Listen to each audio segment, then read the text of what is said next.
parti? Okay, Barrister Bo, thank you for accepting this interview. So you've started this strike 2 months ago. So where do you stand today?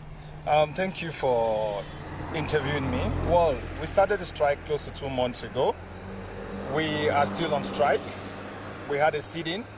We had a peaceful march, which was heavily brutalized by the government in Bamenda and in Boya. We have met the Prime Minister. He made some assurances. We are still waiting for them to put measures in place to see the good faith of the government before we will call a General Assembly and discuss on the way forward. For the time being, the government is only talking the talk. They are not walking the walk. They have not put any effective measures in place with regards to the agreements that we had with the CPDM parliamentarians and also with the discussion we had with the Prime Minister. So that is where we are. Nothing is happening. There's still a stalemate.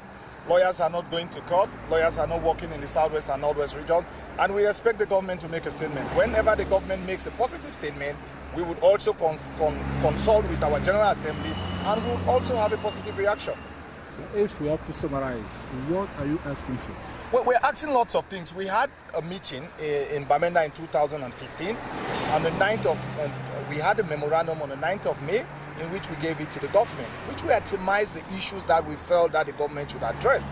For example, we expected that all laws which are passed in Parliament, all treaties which Cameroon ratified, must be in English and French. We are not saying that we should have a translated version. We meant that all should be in English and French because this constitution of this country talks about bicultural, bilingual, and bilingual nature. And you have to live up to the expectations of the Constitution. We expected to have a common law bench at the Supreme Court. We expected to have a common law section at ENAM. You know, we expected that we should have a law school. We talked about the fact that the educational system of the Anglo-Saxon educational system of the Southwest and Northwest should not be adulterated.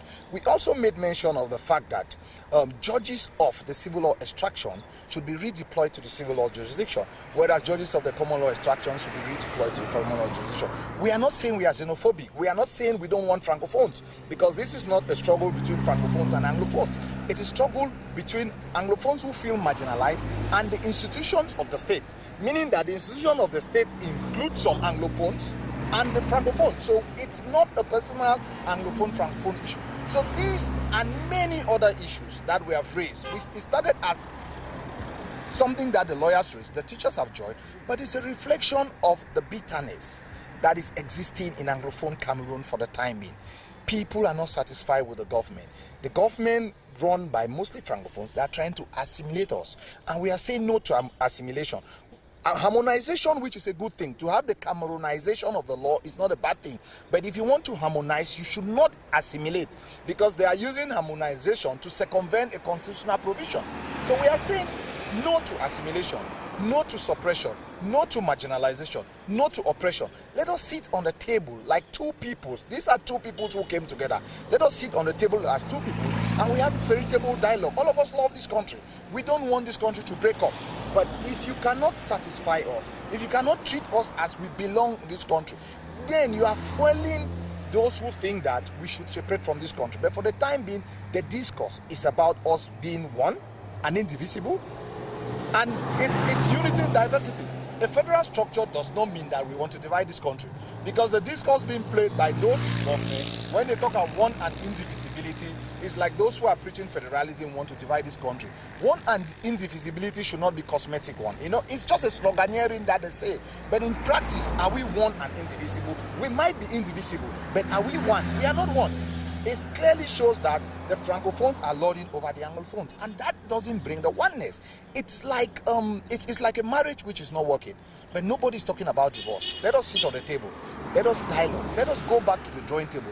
Have a veritable constitutional amendment. We look at the constitution and say, okay, we have tried the federal structure. We have gone to a unitary system. Let us go back to the federal structure. Let us address issues. Why can't we have a rotational presidency in this country between the two peoples that came together, the anglophones and the francophones? These and many other things. If government is genuine, if the dialogue is open and frank, I can assure you that most people will appreciate it and most people will be willing to work within this country called Cameroon. It could be Federal Republic of Cameroon. But nothing stops us from going back to the drawing board. But if we don't address the issue, if we don't find a long-term solution, we are heading for disaster. We need to find a long-term solution so that all of us love this country, all of us will build a one an indivisible Cameroon in the sense of the word, not one an indivisibility that is just used by politicians in government to try to paint those who are calling for change in this country to be seen as enemies of the state. Thank you. You're welcome. Yeah. Is it okay? It's perfect. Is it okay?